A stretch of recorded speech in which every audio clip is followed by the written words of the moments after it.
ಓಂ ಶಾಂತಿ. ಇಂದಿನ ತಾರೀಕಾಗಿದೆ 8/7/2025. ಪ್ರತಃ ಮುರಳಿ.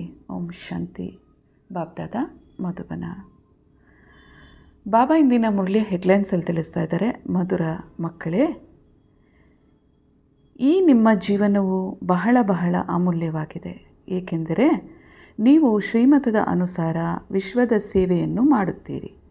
ಈ ನರಕವನ್ನು ಸ್ವರ್ಗವಾಗಿ ಮಾಡುತ್ತೀರಿ. ಬಾಬಾ ತಿಳಿಸ್ತಾ ಇದ್ದಾರೆ, ಮಧುರ ಮಕ್ಕಳೇ, ನಿಮ್ಮ ಈ ಜೀವನ ಬಹಳ ಅಮೂಲ್ಯವಾದದ್ದು. ಯಾಕಂದರೆ ಈ ಜೀವನದಲ್ಲಿ ನಾವು ಶ್ರೀಮತದ ಅನುಸಾರ ನಡೆದು ವಿಶ್ವದ ಸೇವೆಯನ್ನು ಮಾಡುತ್ತೇವೆ. ಈ ಸಂಗಮಯುಗದಲ್ಲೇ ದಿವ್ಯ ಅಲೌಕಿಕ ಬ್ರಾಹ್ಮಣ ಜೀವನವನ್ನು ಜೀವಿಸ್ತಾ ಪರಮಾತ್ಮ ನೀಡುವಂಥ ಶ್ರೀಮತದ ಅನುಸಾರ ನಡೆಯುತ್ತಾ ವಿಶ್ವದ ಸೇವೆಯನ್ನು ಮಾಡುವಂಥವರಾಗಿದ್ದೀವಿ. ಮತ್ತು ನರಕವನ್ನು ಸ್ವರ್ಗವಾಗಿ ಮಾಡೋದು ಅಂದಾಗ ಬಾಬಾ ತಿಳಿಸ್ತಾರೆ, ಈಗ ನರಕ ಅಂದಾಗ ಸೂರ್ಯ ಅವಗುಣಗಳ ರಾಜ್ಯ ಪ್ರಭಾವ ಮಾಯಾ ರಾಜ್ಯ ಆಗಿದೆ, ಅದು ನರಕ. ಈಗ ಸಂಗಮಯುಗದಲ್ಲಿ ಇರುತ್ತಾ ದೈವಿ ಗುಣಗಳನ್ನು ಧಾರಣೆ ಮಾಡಿಕೊಂಡು ತಂದೆಯ ಜೊತೆ ಬುದ್ಧಿಯೋಗವನ್ನು ಜೋಡಿಸ್ತಾ ಪತಿತರಿಂದ ಪಾವನ ಆಗ್ತಾ ನಾವು ಸ್ವರ್ಗವನ್ನು ಮಾಡುವಂತಹ ಸೇವೆಯನ್ನು ನಾವೀಗ ಮಾಡ್ತಾಯಿದ್ದೀವಿ ಅನ್ನೋದ್ರ ಬಗ್ಗೆ ಬಾಬಾ ಇಂದಿನ ಹೆಡ್ಲೈನ್ಸಲ್ಲಿ ತಿಳಿಸ್ತಾ ಇದ್ದಾರೆ.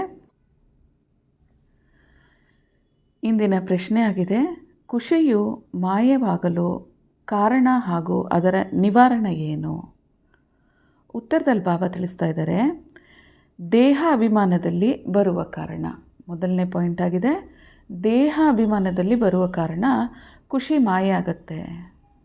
ಎರಡನೇ ಪಾಯಿಂಟು, ಮನಸ್ಸಿನಲ್ಲಿ ಯಾರ ಪ್ರತಿ ಆದರೂ ಸಂಶಯ ಉತ್ಪನ್ನವಾಗುತ್ತೆ ಅಂದಾಗ ಸಹ ಖುಷಿ ಮಾಯ ಆಗುತ್ತೆ ಅಂತಾರೆ ಬಾಬಾ.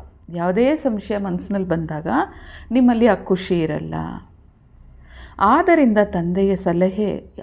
ತಂದೆಯು ಸಲಹೆಯನ್ನು ನೀಡುತ್ತಾರೆ. ಯಾವಾಗಾದರೂ ಯಾರದೇ ಪ್ರತಿ ಸಂಶಯ ಉತ್ಪನ್ನವಾದರೆ ತಕ್ಷಣ ತಂದೆಯೊಂದಿಗೆ ಕೇಳಿ. ಸಂಶಯದಲ್ಲಿ ಬಂದಾಗ ಬುದ್ಧಿ ಹಲ್ಚಲಾಗತ್ತೆ. ಹಾಗಾಗಿ ಹಲ್ಚಲಲ್ಲಿ ಬರಬೇಡಿ. ಏನೇ ಸಂಶಯ ಇದ್ದರೂ ತಂದೆ ಹತ್ರ ಬಂದು ಕೇಳಿ, ತಂದೆ ಜೊತೆ ವಾರ್ತಾಲಾಪ ಮಾಡಿ ಅಂತ ಬಾಬಾ ತಿಳಿಸ್ತಾರೆ. ದೇಹಿ ಅಭಿಮಾನಿಯಾಗಿರುವ ಅಭ್ಯಾಸ ಮಾಡಿ, ಆಗ ಸದಾ ಖುಷಿಯಾಗಿರುತ್ತೀರಿ. ಆತ್ಮ ಅಭಿಮಾನಿಯಾಗಿರುವಂಥ ಅಭ್ಯಾಸವನ್ನು ಮಾಡಿ. ಯಾಕಂದರೆ ಪ್ರತಿಯೊಬ್ಬರದು ತಮ್ಮ ತಮ್ಮ ರೋಲ್ ಇಲ್ಲಿ. ಯಾರು ಏನು ಮಾಡ್ತಾರೆ ಅನ್ನೋದ್ರ ಬಗ್ಗೆ ಬಹಳ ನಾವು ತಲೆಯನ್ನು ಕೆಡಿಸ್ಕೊಳ್ಳೋಕ್ಕೆ ಹೋಗಬಾರ್ದು. ಪ್ರತಿಯೊಂದು ಮಾತಿನಲ್ಲೂ ಡ್ರಾಮಾದ ಮೇಲೆ ನಿಶ್ಚಯ ಇರಬೇಕು. ನಾವು ಹಲ್ಚಲಲ್ಲಿ ಬರಬಾರ್ದು. ಏನೇ ಇದ್ರೂ ಅದನ್ನು ತಂದೆಗೆ ತಿಳಿಸ್ಬಿಟ್ಟು ಆತ್ಮಾಭಿಮಾನಿಯಾಗಿ ಇರಿ ಅನ್ನೋದ್ರ ಬಗ್ಗೆ ಬಾಬಾ ಇಂದಿನ ಸಲಹೆಯನ್ನು ನೀಡ್ತಾ ಇದ್ದಾರೆ. ಉತ್ತರದಲ್ಲಿ ಬಾಬಾ ತಿಳಿಸ್ತಾ ಇದ್ದಾರೆ, ಶ್ರೇಷ್ಠಾತಿ ಶ್ರೇಷ್ಠ ಭಗವಂತ ಮತ್ತು ಭಗವಾನ್ ವಾಚ. ಮಕ್ಕಳ ಸನ್ಮುಖದಲ್ಲಿ ನಾನು ನಿಮ್ಮನ್ನು ಶ್ರೇಷ್ಠಾತಿ ಶ್ರೇಷ್ಠರನ್ನಾಗಿ ಮಾಡುತ್ತೇನೆ ಅಂದ ಮೇಲೆ ನೀವು ಮಕ್ಕಳೀಗ ಎಷ್ಟೊಂದು ಖುಷಿಯಲ್ಲಿರಬೇಕು. ತಂದೆ ಬಂದಿದ್ದಾರೆ ನಮ್ಮನ್ನು ಶ್ರೇಷ್ಠಾತಿ ಶ್ರೇಷ್ಠರನ್ನಾಗಿ ಪರಿವರ್ತನೆ ಮಾಡೋದಕ್ಕೆ. ಹಾಗಿದ್ಮೇಲೆ ಆ ಖುಷಿ ನಶೆಯಲ್ಲಿರಿ ಮಕ್ಕಳೇ ಅಂತಾರೆ ಬಾಬಾ. ತಂದೆಯು ನಮ್ಮನ್ನು ಇಡೀ ವಿಶ್ವದ ಮಾಲೀಕರನ್ನಾಗಿ ಮಾಡುತ್ತಾರೆ ಎಂಬುದು ಈಗ ನಮಗೆ ತಿಳಿದಿದೆ. ಪರಂಪಿತ ಪರಮಾತ್ಮ ಸರ್ವಶ್ರೇಷ್ಠನಾಗಿದ್ದಾರೆ ಎಂಬ ಮಾತನ್ನು ಮನುಷ್ಯರು ಸಹ ಹೇಳುತ್ತಾರೆ. ಸ್ವಯಂ ತಂದೆಯೇ ತಿಳಿಸುತ್ತಾರೆ, ನಾನು ವಿಶ್ವದ ಮಾಲೀಕ ಆಗುವುದಿಲ್ಲ. ಭಗವಾನ್ ವಾಚ, ಮನುಷ್ಯರು ನನ್ನನ್ನು ಶ್ರೇಷ್ಠ ಭಗವಂತನೆಂದು ಹೇಳುತ್ತಾರೆ ಮತ್ತು ನಾನು ಹೇಳುತ್ತೇನೆ, ನನ್ನ ಮಕ್ಕಳೇ, ನಿಮ್ಮನ್ನು ಶ್ರೇಷ್ಠಾತಿ ಶ್ರೇಷ್ಠರನ್ನಾಗಿ ಈಗ ತಂದೆಯು ಮಾಡುತ್ತಾರೆ. ತಂದೆಯು ಇದನ್ನು ಸಿದ್ಧ ಮಾಡಿ ತಿಳಿಸುತ್ತಾರೆ. ತಂದೆ ತಿಳಿಸ್ತಾರೆ, ತಂದೆ ಬ್ರಹ್ಮಾಂಡದ ಮಾಲೀಕ ಆಗಿದ್ದಾರೆ. ಆದರೆ ಮನುಷ್ಯರು ತಂದೆಯನ್ನು ಶ್ರೇಷ್ಠಾತಿ ಶ್ರೇಷ್ಠ ಎಂದು ಹೇಳುತ್ತಾರೆ. ಮನುಷ್ಯರು ಯಾಕಂದರೆ ಈಗ ಅವರಿಗೆ ನಿರಾಕಾರ ಜ್ಯೋತಿ ಬಿಂದು ಸ್ವರೂಪ ತಂದೆ ಶ್ರೇಷ್ಠಾತಿ ಶ್ರೇಷ್ಠ ಅಂತ ಅವರಿಗೆ ಗೊತ್ತಿಲ್ಲ. ಭಕ್ತಿ ಮಾರ್ಗದಲ್ಲಿ ಅವರು ತಿಳಿಸ್ತಾ ಬಂದಿದ್ದಾರೆ. ಆದರೆ ತಂದೆ ಇಲ್ಲಿ ಜ್ಞಾನದ ಆಧಾರದಲ್ಲಿ ಯಾವ ತಿಳುವಳಿಕೆ ತಿಳಿಸ್ತಾರೆ ಅಂದರೆ, ನಾನು ಬ್ರಹ್ಮಾಂಡ ಅಂದರೆ ಮೂಲವತನದ ಮಾಲೀಕ ಆಗ್ತೀನಿ, ಆದರೆ ನಿಮ್ಮನ್ನು ವಿಶ್ವದ ಮಾಲೀಕರನ್ನಾಗಿ ಮಾಡ್ತೀನಿ, ಲಕ್ಷ್ಮೀನಾರಾಯಣರಾಗಿ ನಿಮ್ಮನ್ನು ಪರಿವರ್ತನೆ ಮಾಡ್ತೀನಿ ಈ ಜ್ಞಾನದ ಆಧಾರದಲ್ಲಿ. ಈ ರಹಸ್ಯ ಮನುಷ್ಯರಿಗೆ ಗೊತ್ತಿಲ್ಲ. ಅಂತಹ ಶ್ರೇಷ್ಠ ದೇವಿ ದೇವತೆಗಳನ್ನು ತಯಾರು ಮಾಡುವಂಥ ಪರಮಾತ್ಮ ಶ್ರೇಷ್ಠರು, ಉನ್ನತರು, ಜ್ಞಾನದ ಆಧಾರದಲ್ಲಿ ನಾವು ಆತ್ಮಗಳು ಈಗ ಈ ಸಂಗಮಯುಗದಲ್ಲಿ ತಯಾರಾಗ್ತಾ ಇದ್ದೀವಿ. ಕಲ್ಪದ ಇಂದಿನ ತರಹ ಡ್ರಾಮಾನುಸಾರ ಪುರುಷಾರ್ಥವನ್ನು ಮಾಡಿಸುತ್ತಾರೆ. ಮಕ್ಕಳೇ, ಯಾವುದೇ ಮಾತು ಅರ್ಥವಾಗಲಿಲ್ಲ ಅಂದರೆ ತಂದೆಯ ಬಳಿ ಕೇಳಿ, ಸಂಶಯವನ್ನು ಮನಸ್ಸಿನಲ್ಲಿ ಇಟ್ಕೋಬೇಡಿ. ಮನುಷ್ಯರಿಗೆ ಏನೂ ಗೊತ್ತಿಲ್ಲ. ಪ್ರಪಂಚ ಅಂದರೆ ಏನು, ವೈಕುಂಠ ಅಂದರೆ ಏನು ಎಂಬುದು ಏನೂ ತಿಳಿದಿಲ್ಲ. ಎಷ್ಟು ಮಂದಿ ರಾಜರು ಮೊದಲಾದವರು ಇದ್ದು ಹೋದರು. ಅಮೇರಿಕಾದಲ್ಲಿ ಎಷ್ಟೊಂದು ಧನವಂತರಿದ್ದಾರೆ. ಆದರೆ ಈ ಲಕ್ಷ್ಮೀನಾರಾಯಣ ಥರ ಇರಲು ಸಾಧ್ಯವೇ? ಸತ್ಯುಗದ ಲಕ್ಷ್ಮೀನಾರಾಯಣ ವಿಶ್ವದ ಮಾಲೀಕರಾಗಿದ್ದರು. ಅವರ ಹೋಲಿಕೆಯಲ್ಲಿ ಯಾರೂ ಇಲ್ಲ ಅಂತ ಬಾಬಾ ತಿಳಿಸ್ತಾರೆ. ಅವರ ರೀತಿ ಯಾರೂ ಕೂಡ ಸರಿಸಮಾನರಿಲ್ಲ. ಅವರಂತೂ ಶ್ವೇತಭವನ ಇತ್ಯಾದಿಗಳನ್ನು ಕಟ್ಟಿಸುತ್ತಾರೆ. ಆದರೆ ಸತ್ಯುಗದಲ್ಲಂತೂ ರತ್ನಜಡಿತವಾದಂಥ ಮೆಹಲ್ ಇರುತ್ತದೆ ಅಂತಾರೆ ಬಾಬಾ. ಅಂದರೆ ಸತ್ಯುಗದಲ್ಲಿ ರತ್ನಜಡಿತವಾದಂಥ ಮೆಹಲ್, ಇಲ್ಲಿ ವೈಟ್ ಹೌಸು ಇರುತ್ತೆ ಅಂತಾರೆ ಬಾಬಾ. ಅಂದರೆ ಕಲಿಯುಗದ ಒಂದು ಭವನಕ್ಕೂ ಸತ್ಯುಗದ ಒಂದು ಭವನಕ್ಕೂ ಅಜಗಜಾಂತರ ವ್ಯತ್ಯಾಸ ಇದೆ ಅಂತ ಬಾಬಾ ತಿಳಿಸ್ತಾರೆ. ರತ್ನಜಡಿತ ಮಹಲ್ ಇರುತ್ತೆ ಸತ್ಯುಗದಲ್ಲಿ, ಅದಕ್ಕೆ ಸುಖಧಾಮವೆಂದು ಹೇಳಲಾಗುತ್ತದೆ. ಈಗ ನಿಮ್ಮದು ಬಾಬಾ ತಿಳಿಸ್ತಾರೆ, ನಿಮ್ಮದು ಹೀರೋ ಹೀರೋಯಿನ್ ಪಾತ್ರವಾಗಿದೆ. ಲಕ್ಷ್ಮೀನಾರಾಯಣ ಅಂದರೆ ಹೀರೋ ಹೀರೋಯಿನ್. ಈಗ ನಿಮ್ಮದು ಲಕ್ಷ್ಮೀನಾರಾಯಣ ಅಥವಾ ಹೀರೋ ಹೀರೋಯಿನ್ ಪಾತ್ರವಾಗಿದೆ. ನೀವು ವಜ್ರವಾಗುತ್ತಿದ್ದೀರಿ. ಈಗ ನಾವು ಆತ್ಮಪತಿತರಾಗಿದ್ವಿ, ಈಗ ಪಾವನ ಆಗ್ತಾಯಿದ್ದೀವಿ. ಸ್ವರ್ಣಿಮ ಯುಗ ಕೂಡ ಇತ್ತು, ಆದರೆ ಈಗ ಕಬ್ಬಿಣದ ಸಮಾನ ಯುಗ ಆಗಿದೆ. ಮಕ್ಕಳೇ, ನೀವು ಎಷ್ಟೊಂದು ಭಾಗ್ಯಶಾಲಿಗಳಾಗಿದ್ದೀರಿ. ಈಗ ತಂದೆಯಿಂದ ನಾವು ಭಾಗ್ಯವನ್ನು ಪಡ್ಕೊಳ್ತಾ ಇದ್ದೀವಿ ಅಂದರೆ ನಾವು ಎಷ್ಟೊಂದು ಭಾಗ್ಯಶಾಲಿಗಳು ಅಂತ ಬಾಬಾ ತಿಳಿಸ್ತಾ ಇದ್ದಾರೆ. ಸ್ವಯಂ ಭಗವಂತನೇ ನಿಮಗೆ ತಿಳಿಸಿಕೊಡುತ್ತಾರೆ ಅಂದ ಮೇಲೆ ನಿಮಗೆ ಎಷ್ಟು ಖುಷಿ ಇರಬೇಕಲ್ಲವೇ? ಈ ಸಂಗಮಯುಗದಲ್ಲಿ ಸ್ವಯಂ ಪರಮಾತ್ಮನೇ ಎಲ್ಲ ತಿಳುವಳಿಕೆಯನ್ನು ತಿಳಿಸ್ಕೊಡ್ತಾರೆ ಅಂದರೆ ಎಷ್ಟು ಖುಷಿ ಇರಬೇಕು. ನಿಮ್ಮ ಈ ವಿದ್ಯೆಯು ಹೊಸ ಪ್ರಪಂಚಕ್ಕಾಗಿದೆ. ಈ ನಿಮ್ಮ ಜೀವನವು ಬಹಳ ಅಮೂಲ್ಯವಾದದ್ದು, ಏಕೆಂದರೆ ನೀವು ವಿಶ್ವದ ಸೇವೆಯನ್ನು ಮಾಡುತ್ತೀರಿ.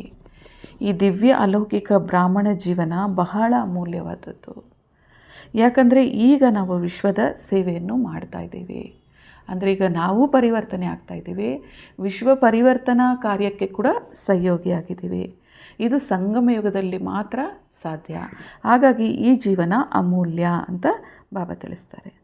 ತಂದೆಯು ಬಂದು ನರಕವನ್ನು ಸ್ವರ್ಗವನ್ನಾಗಿ ಮಾಡುತ್ತಾರೆ ಎಂದು ತಂದೆಯನ್ನು, ಅಂದರೆ ತಂದೆಯೇ ಬಂದು ನರಕವನ್ನು ಸ್ವರ್ಗವಾಗಿ ಮಾಡಿ ಅಂತ ನಾವು ಕರೆದಿದ್ದೀವಿ. ಸ್ವರ್ಗದ ರಚನೆಯನ್ನು ತಂದೆಯೇ ಮಾಡಿಸುತ್ತಾರೆ.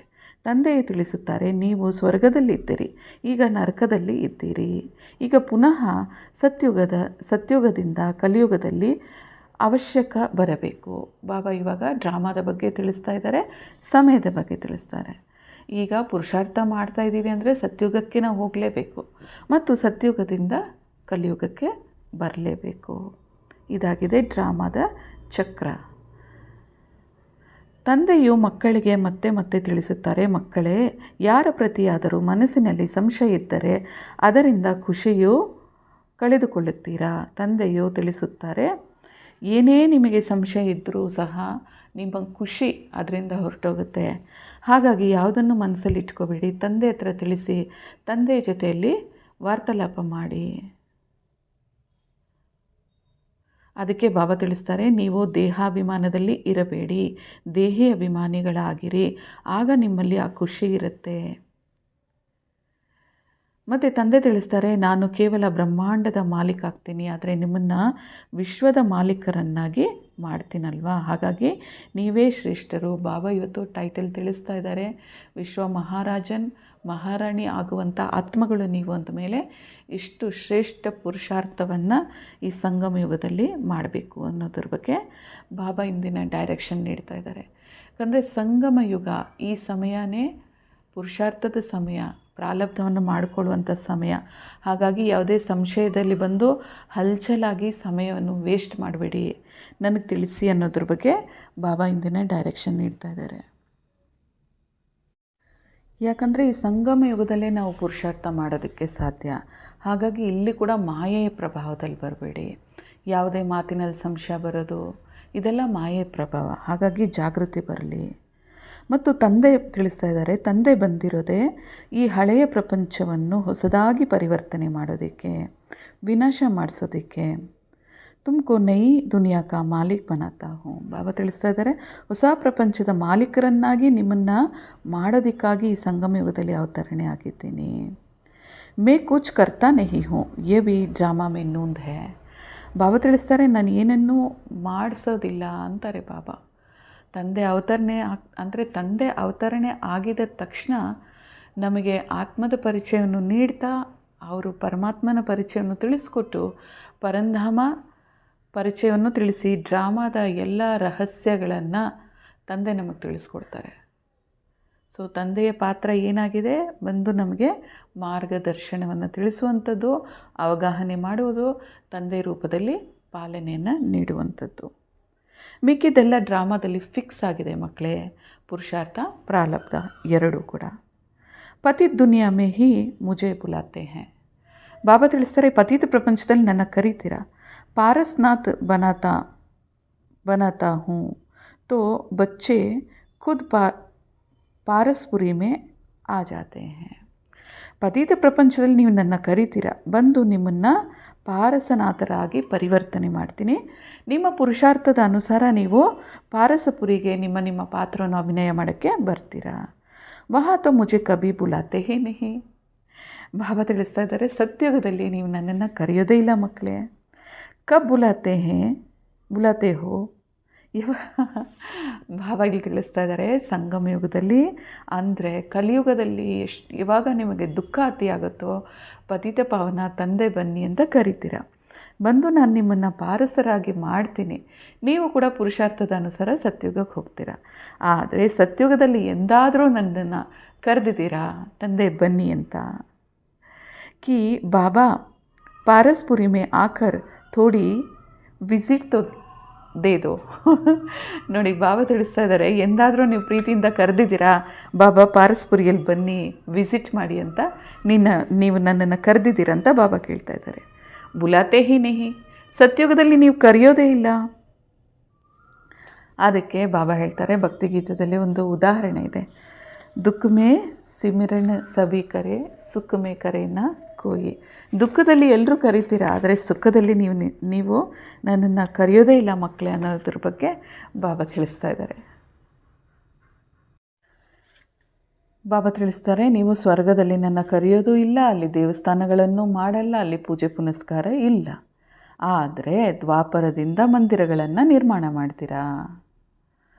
तो उसमें मुझे रख देते हो. मंदिर बनाकर उसमें मुझे रख देते हो. ಮಂದಿರಗಳನ್ನು ನಿರ್ಮಾಣ ಮಾಡಿ ಅಲ್ಲಿ ವಿಗ್ರಹಗಳನ್ನು ಸ್ಥಾಪನೆ ಮಾಡ್ತೀರ. ಅಂದರೆ ಪತ್ತರ್ ಕಾ ನಹಿ ತೋ ಹೀರೆ ಕಾ ಲಿಂಗ ಬನಾಕರ್ ರಖ್ ದೇತೆ ಹೋ. ಕಲ್ಲಿಂದಲ್ಲ, ಅಂದರೆ ಮೊಟ್ಟ ಮೊದಲಿಗೆ ಭಕ್ತಿ ಮಾರ್ಗ ಶುರು ಆದಾಗ ಕಲ್ಲಿನ ಲಿಂಗವನ್ನು ಮಾಡಲಿಲ್ಲ, ಆದರೆ ವಜ್ರದ ಲಿಂಗವನ್ನು ಮಾಡಿದ್ರಿ, ಸ್ಥಾಪನೆ ಮಾಡಿದ್ರಿ. ಪೂಜಾ ಕರ್ನೆ ಕೆ ಲಿಯೆ ಕಿತ್ನಿ ವಂಡರ್ಫುಲ್ ಬಾತೆ ಹೈ. ಪೂಜೆ ಮಾಡೋದಕ್ಕೆ ಎಷ್ಟೆಲ್ಲ ರೀತಿ ನೀತಿಗಳು ನಿಯಮಗಳನ್ನು ಮಾಡ್ಕೊಂಬಂದ್ರಿ. अच्छी तरह से कान खोल कर सुनना चाहिए. कान भी प्यूर करना चाहिए. तो ಪ್ಯೂರಿಟಿ ಫಸ್ಟ್. ಭಕ್ತಿ ಮಾರ್ಗ ಶುರು ಆದಮೇಲೆ ಆಚಾರ ವಿಚಾರಗಳು ನೀತಿ ನಿಯಮಗಳಲ್ಲಿ ಬಹಳ ಗಮನವನ್ನು ಕೊಡ್ತಾ ನಾವು ಪೂಜೆ ಪುನಸ್ಕಾರಗಳನ್ನು ಮಾಡ್ತಾ ಬಂದ್ವಿ. ಬಾಬಾ ತಿಳಿಸ್ತಾರೆ, ಈಗ ಜ್ಞಾನ ಸಿಕ್ಕಿದೆ, ಭಕ್ತಿಯ ಫಲಜ್ಞಾನ ಅಂದ ಮೇಲೆ ಈ ಜ್ಞಾನವನ್ನು ನೀವು ಎಷ್ಟು ಗಮನ ಕೊಟ್ಟು ಕೇಳಬೇಕು ಅಂದರೆ ನಿಮ್ಮ ಕಿವಿಗಳನ್ನು ಕೂಡ ಪ್ಯೂರ್ ಮಾಡ್ಕೊಳ್ಳಿ. ಪ್ಯೂರಿಟಿ ಫಸ್ಟ್ ಅಂತಾರೆ ಬಾಬಾ.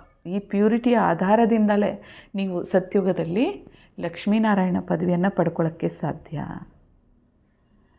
ಹಾಗಾಗಿ ಬಾಬಾ ತಿಳಿಸ್ತಾರೆ, ಇಲ್ಲಿ ನೀವು ಪ್ಯೂರ್ ಆಗಿರಬೇಕು. ಮತ್ತು ಬಾಬಾ ತಿಳಿಸ್ತಾರೆ, ಇಸ್ಮೆ ಬಿ ಪವಿತ್ರತಾ ಹೋಗಿ ತೋ ಧಾರಣ ಹೋಗಿ. ಇಲ್ಲಿ ಪ್ಯೂರ್ ಆಗಿರಬೇಕು, ಪವಿತ್ರರಾಗಿರಬೇಕು, ಆವಾಗ ನಿಮಗೆ ಧಾರಣೆ ಆಗೋದಕ್ಕೆ ಸಾಧ್ಯ.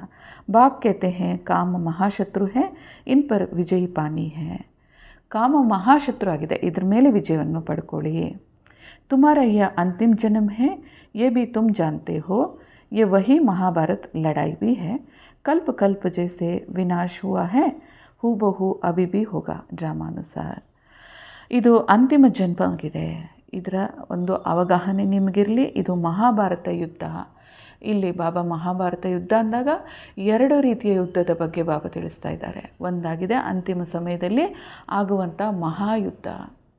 2ನೇದಾಗಿದೆ ನಾವು ಆತ್ಮಗಳಲ್ಲಿ ಪುನರಾವರ್ತನೆ ಆಗುವಂತಹ ಯುದ್ಧ. ಅಂದರೆ ಮಾಯಾ ರಾವಣನ ಸಂಸ್ಕಾರದಿಂದ ಸ್ವಭಾವದಿಂದ ಬಿಡಿಸ್ಕೊಂಡು ಜ್ಞಾನದ ಆಧಾರದಲ್ಲಿ ಪವಿತ್ರರಾಗಿದ್ದು ದೈವಿ ಗುಣಗಳನ್ನು ಧಾರಣೆ ಮಾಡಿಕೊಳ್ಳುವಂಥ ಯುದ್ಧ. ಕಲ್ಪದ ಹಿಂದಿನ ರೀತಿಯಲ್ಲಿ ಈಗ ಮತ್ತೆ same as it is drama plan ಅನುಸಾರ ನಡೆಯಲಿದೆ. तुम बच्चों को स्वर्ग में फिर से अपने महल बनाने हैं जैसे कल्प पहले बनाए थे. ಯಾವ ರೀತಿ ನೀವು ಸ್ವರ್ಗದಲ್ಲಿ ಮೆಹಲ್ಗಳನ್ನು ತಯಾರು ಮಾಡಿದ್ರೋ ಇಂದಿನ ಕಲ್ಪದಲ್ಲಿ, ಅದೇ ರೀತಿ ಈಗಲೂ ಮಾಡಬೇಕು. ಬಾಬಾ ಮತ್ತು ಪರಿಗಳ ಬಗ್ಗೆ, ಮಾನಸ ಸರೋವರದ ಬಗ್ಗೆ ಬಾಬಾ ತಿಳಿಸ್ತಾ ಇದ್ದಾರೆ. ಹೇಗೆ ಭಕ್ತಿ ಮಾರ್ಗದಲ್ಲಿ ನಂಬಿಕೆ ಇದೆಯಲ್ಲ, ಮಾನಸ ಸರೋವರದಲ್ಲಿ ಹೋಗಿ ಮುಳುಗಿದ್ರೆ ಅಲ್ಲಿ ನಾವು ಪರಿಗಳಾಗೋಗ್ತೀವಿ, ಅಂದರೆ ಪವಿತ್ರರಾಗೋಗ್ತೀವಿ ಅನ್ನೋ ಒಂದು ಭಾವನೆ ಇದೆ ಭಕ್ತಿ ಮಾರ್ಗದಲ್ಲಿ. ಅದಕ್ಕೆ ಮಾನಸ ಸರೋವರ ಅಂದರೆ ಇಲ್ಲಿ ಜ್ಞಾನ ಮಾನಸ ಸರೋವರ ಅಂತಾರೆ. ಅಂದರೆ ತಂದೆ ಜ್ಞಾನ ಸಾಗರ ಆಗಿದ್ದಾರೆ. ಈ ಜ್ಞಾನದಲ್ಲಿ ನಮ್ಮ ಮನಸ್ಸನ್ನು ಮುಳುಗಿಸಿದಾಗ ನಾವು ಫರಿಷ್ಠೆಗಳಾಗ್ತೀವಿ ಮತ್ತು ದೇವತೆಗಳು ಕೂಡ ಆಗ್ತೀವಿ. ಈಗ ಈ ಜ್ಞಾನದ ಆಧಾರದಿಂದ ಬೇಹದಿನ ವೈರಾಗ್ಯ ಬರುತ್ತೆ. ಈ ಬೇಹದಿನ ವೈರಾಗ್ಯದ ಮುಖಾಂತರ ನಾವು ವಿಶ್ವದ ಮಾಲೀಕರಾಗ್ತೀವಿ ಮುಂದೆ ಬರುವಂಥ ಸತ್ಯುಗದಲ್ಲಿ. ಹಾಗಾಗಿ ಇದಾಗಿದೆ ಜ್ಞಾನ ಮಾನಸ ಸರೋವರ ಎಂಬುದನ್ನು ಬಾಬಾ ತಿಳಿಸ್ತಾರೆ. ಭಕ್ತಿಗೂ ಜ್ಞಾನಕ್ಕೂ ಆದಂತಹ ವ್ಯತ್ಯಾಸ ಬಾಬಾ ತಿಳಿಸ್ತಾರೆ. ಭಕ್ತಿಯನ್ನು ಮಾಡ್ತಾ ಮಾಡ್ತಾ ನೀವು ಇಷ್ಟೆಲ್ಲ ಹಣಕಾಸುಗಳನ್ನು ವೇಸ್ಟ್ ಮಾಡ್ತಾ ಬಂದ್ರಿ. ಬಾಬಾ कहते हैं हमने तो बच्चों को कितने साहूकार बनाए. ಬಾಬಾ ತಿಳಿಸ್ತಾರೆ, ಈ ಜ್ಞಾನದ ಮುಖಾಂತರ ನಾನು ನಿಮ್ಮನ್ನು ಎಷ್ಟು ಸಾಹುಕಾರರಾಗಿ ಮಾಡಿದ್ದೆ ಮಕ್ಕಳೇ. ತುಮ್ನೆ ಇತನೆ ಸಬ್ ಪೈಸೆ ಕಹಾ ಕ್ಯಾ ಕಿಯೆ. ಇಷ್ಟೆಲ್ಲ ನಿಮಗೆ ಧನವಂತರಾಗಿ ಮಾಡಿದ್ದೆ, ಹಾಗಾದರೆ ಇಷ್ಟೆಲ್ಲ ಹಣವನ್ನು ನೀವು ಏನು ಮಾಡಿದ್ರಿ? ಭಾರತನೇ ಎಷ್ಟೊಂದು ಸಾಹುಕಾರವಾಗಿತ್ತಲ್ವಾ. ಅಭಿ ಭಾರತ್ ಕಾ ಕ್ಯಾ ಹಾಲ್ ಹುವಾ ಹೈ ಜೈಸೆ 100% ಸಾಲ್ವೆಂಟ್. ನೀವು ನಿಮ್ಮಲ್ಲೇ ಎಲ್ಲ ಸಂಪತ್ತಿತ್ತು, ಭಾರತವಾಸಿಗಳೇ ಸುಖ ಸಮೃದ್ಧಿಯಾಗಿದ್ರಿ. ಆದರೆ ಈಗ ಕಲಿಯುಗದಲ್ಲಿ ಎಲ್ಲವನ್ನೂ ಕಳ್ಕೊಂಡ್ಬಿಟ್ಟಿದ್ದೀರಾ. ಅಭಿ ತುಮ್ ಬಚ್ಚೋಂ ಕೋ ಕಿತನಿ ತಯಾರು ಕರ್ನಿ ಚಾಹಿಯೆ.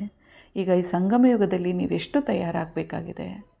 ಸಮಯ ಕಮ್ಮಿ ಇದೆ. ಆತ್ಮದ ಉನ್ನತಿ ಪರಿವರ್ತನೆ ಕಾರ್ಯ ತೀವ್ರವಾಗಿ ಮಾಡ್ಕೋಬೇಕು ಅಂತಾರೆ ಬಾಬಾ.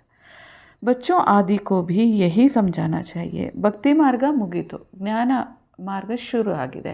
ಹಾಗಾಗಿ ಮನೆಯಲ್ಲಿರುವಂಥ ಮಕ್ಕಳಿಗೂ ಕೂಡ ತಿಳಿಸ್ಕೊಡಿ, ಶಿವತಂದೆ ಅವತರಣೆ ಆಗಿದ್ದಾರೆ, ಪುನರಾವರ್ತನೆ ಸಮಯವಾಗಿದೆ. ಯಾಕಂದರೆ ತಂದೆಯ ನೆನಪು ಮಾಡಿದಾಗ ನೀವು ಶ್ರೀಕೃಷ್ಣನ ತರಹದಲ್ಲಿ ಜನ್ಮವನ್ನು ಪಡ್ಕೋಬೋದು ಅಥವಾ ಅವರ ರೀತಿಯಲ್ಲಿ ನೀವು ಆಗಬಹುದು. तो अपार खुशी उन्हों की ही रहेगी जो सदा दूसरों की खिदमत करते हैं, सेवा में रहते हैं. ಬಾಬಾ ತಿಳಿಸ್ತಾರೆ, ಯಾರಲ್ಲಿ ಸದಾ ಖುಷಿ ಇರೋದಕ್ಕೆ ಸಾಧ್ಯ ಅಂದರೆ ಯಾರು ಸದಾ ಕಾಲ ಸೇವೆಯಲ್ಲಿ ಮುಳುಗಿರ್ತಾರೋ, ಬೇರೆಯವರಿಗೆ ಸೇವೆ ಮಾಡುವಂಥ ಆಸಕ್ತಿ ಇರುತ್ತೋ ಅಂಥವರು ಸದಾ ಖುಷಿಯಲ್ಲಿರ್ತಾರೆ. ಮುಖ್ಯ ಧಾರಣ ಚಲನ್ ಬಹುತ್ ಬಹುತ್ ರಾಯಲ್ ಹೋನಾ ಚಾಹಿಯೆ. ಇದರಲ್ಲಿ ಬಹಳ ಮುಖ್ಯ ಅಂದರೆ ಧಾರಣೆ ಚೆನ್ನಾಗಿರಬೇಕು ಮತ್ತು ಚಲನೆ ವಲನೆ ರಾಯಲ್ ಆಗಿರಬೇಕು. ಖಾನ್ ಪಾನ್ ಬಹುತ್ ಸುಂದರ್ ಹೋ. ಬಾಬಾ ತಿಳಿಸ್ತಾರೆ, ಶ್ರೀಮತದ ಅನುಸಾರ ಊಟವನ್ನು ಮಾಡಿ. तुम बच्चों के पास जब कोई आते हैं तो उनकी हर प्रकार से खिदमत करो. ಯಾರೇ ಇಲ್ಲಿ ಬಂದರೂ ಜ್ಞಾನವನ್ನು ಕೇಳೋದಕ್ಕೆ ಅವರಿಗೆ ಜ್ಞಾನವನ್ನು ತಿಳಿಸ್ಕೊಡಿ. ಅವರಿಗೆ ಸೂಕ್ಷ್ಮ ಮತ್ತು ಸ್ಥೂಲ 2 ಸಂಶಯಗಳನ್ನು, ಅವ್ರಿಗೆ ಯಾವುದೇ ಸಂಶಯ, ಸೂಕ್ಷ್ಮ ಸಂಶಯನೂ ಬರ್ಬೋದು, ಸ್ಥೂಲ ಸಂಶಯನೂ ಬರ್ಬೋದು, ಅವರಿಗೆ ಏನೆಲ್ಲ ಸೇವೆ ಬೇಕೋ ಬಾಬಾರವರ ಜ್ಞಾನದ ಆಧಾರದಲ್ಲಿ ಅವ್ರಿಗೆ ತಿಳಿಸ್ಕೊಡಿ, ಸೇವೆಯನ್ನು ಮಾಡಿ ಅಂತಾರೆ ಬಾಬಾ. ಸತ್ಯವಾದಂಥ ಸತ್ಯನಾರಾಯಣ ಕಥೆಗಳನ್ನು ತಿಳಿಸ್ಕೊಡಿ. ಶಾಸ್ತ್ರದಲ್ಲಿ ತಿಳಿಸಿರುವಂತಹ ಸತ್ಯನಾರಾಯಣ ಕಥೆಗೂ ಜ್ಞಾನ ಮಾರ್ಗದಲ್ಲಿ ತಂದೆ ತಿಳಿಸುವಂಥ ಸತ್ಯನಾರಾಯಣ ಕಥೆಗೂ ವ್ಯತ್ಯಾಸ ಇದೆ.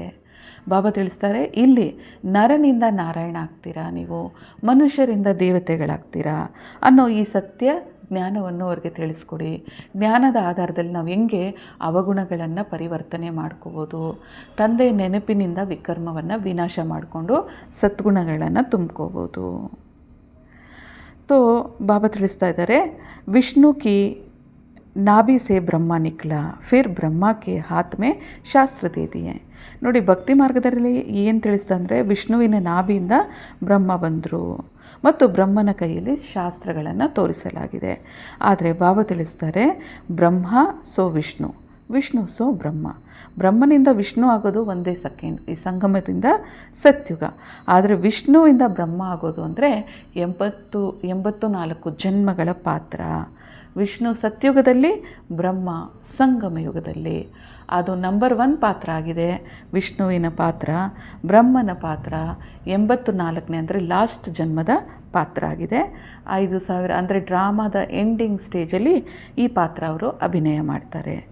ಸೊ ಈ ಒಂದು ತಿಳುವಳಿಕೆಯನ್ನು ತಿಳಿಸಿ. ಬ್ರಹ್ಮ ಸೋ ವಿಷ್ಣು ಒಂದೇ ಸೆಕೆಂಡ್ನಲ್ಲಿ, ವಿಷ್ಣು ಸೋ ಬ್ರಹ್ಮ 5000 ವರ್ಷಗಳ ಸಮಯ. ಬ್ರಹ್ಮ ಕೋ ವಿಷ್ಣು ಬನ್ನೆ ಮೇ ಸೆಕೆಂಡ್ ಲಗ್ತಾ ಹೈ. ಅದರ ಬಗ್ಗೆ ಬಾಬಾ ತಿಳಿಸ್ತಾ ಇದ್ದಾರೆ. ಸೊ ಎಲ್ಲ ರಹಸ್ಯವನ್ನು ಈಗ ನೀವು ತಿಳ್ಕೊಂಡಿದ್ದೀರಾ ಅಂದರೆ ಬೇರೆಯವ್ರಿಗೂ ತಿಳಿಸಿ ಸೇವೆಯನ್ನು ಮಾಡಿ. ಮತ್ತು ಬಾಬಾ ತಿಳಿಸ್ತಾರೆ, ಬಾಬಾನೇ ಇನ್ಮೇ ಪ್ರವೇಶ ಕಿಯಾ ಹೈ ಔರ್ ಪಟ್ ಸೆ ಸಬ್ ಛೋಡ್ ದಿಯಾ. ಬಾಬಾ ತಿಳಿಸ್ತಾರೆ, ಯಾವಾಗ ಬ್ರಹ್ಮ ಬಾಬನಿಗೆ ಎಲ್ಲ ಸತ್ಯಜ್ಞಾನದ ಅವತರಣೆ ಆಯಿತೋ ಅವರಿಗೆ ಎಲ್ಲ ತಿಳುವಳಿಕೆ ತಿಳಿಯಿತು. ಅವರು ಭಕ್ತಿ ಮಾರ್ಗವನ್ನು ಬಿಟ್ಟು ಜ್ಞಾನ ಮಾರ್ಗವನ್ನು 100% ಫಾಲೋ ಮಾಡೋಕ್ಕೆ ಶುರು ಮಾಡಿದ್ರು. ಆಮೇಲೆ ಬಾಬಾ ತಿಳಿಸ್ತಾ ಇದ್ದಾರೆ, ಡ್ರಾಮಾ ಪ್ಲ್ಯಾನ್ ಅನುಸಾರ ಬಟ್ಟಿಯನ್ನು ತಯಾರು ಮಾಡಿದ್ರು. ತುಮ್ನೆ ಭೀ ಸಬ್ ಕುಚ್ ಛೋಡಾ ತೋ ನದಿ ಪಾರ್ ಕರ್ ಆಯೆ ಬಟ್ಟಿ ಮೇ ಪಡೆ. ಪಾಕಿಸ್ತಾನಿಂದ ಬಾಬಾರವರು ಇಂಡಿಯಾಗೆ ಡ್ರಾಮಾ ಪ್ಲ್ಯಾನ್ ಅನುಸಾರ ಮೂವ್ ಆದರು. ಹೀಗೆಲ್ಲ ಬಟ್ಟಿ ತಯಾರಾಗಿತ್ತು, ಡ್ರಾಮಾ ಪ್ಲ್ಯಾನ್ ಅನುಸಾರ ನಡೀತಾ ಬಂತು ಅಂತಾರೆ ಬಾಬಾ.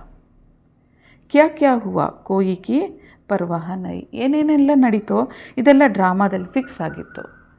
ಯಜ್ಞ ಎಲ್ಲಿ ಆರಂಭ ಆಗಬೇಕು, ಎಲ್ಲಿ ಸ್ಥಾಪನೆ ಆಗಬೇಕು, ಇದೆಲ್ಲ ಡ್ರಾಮಾದಲ್ಲಿ ಫಿಕ್ಸ್ ಅಲ್ವಾ. ಅದರ ಅನುಸಾರ ಎಲ್ಲವೂ ನಡೀತಾ ಬಂತು ಮಕ್ಕಳೇ ಅಂತ ಬಾಬಾ ತಿಳಿಸ್ತಾರೆ. तो अभी तुम अच्छी रीति जानते हो, कल्प पहले जिन्होंने राज्य लिया है वही ज़रूर आकर लेंगे. ಇನ್ನೊಂದು ಡ್ರಾಮಾದ ಮಾತು ಬಾಬಾ ಏನು ತಿಳಿಸ್ತಾರೆ ಅಂದರೆ, ಯಾರು ಕಲ್ಪದ ಹಿಂದೆ ಜ್ಞಾನವನ್ನು ತಿಳ್ಕೊಂಡ್ರೋ, ಪುರುಷಾರ್ಥ ಮಾಡಿದ್ರೋ, ಪ್ರಾರಬ್ಧವನ್ನು ಪಡ್ಕೊಂಡ್ರೋ, ಅವರು ಮತ್ತೆ ಇಲ್ಲಿ ಬಂದು ಪುರುಷಾರ್ಥ ಮಾಡಬೇಕು, ಪ್ರಾರಬ್ಧವನ್ನು ಪಡ್ಕೋಬೇಕು.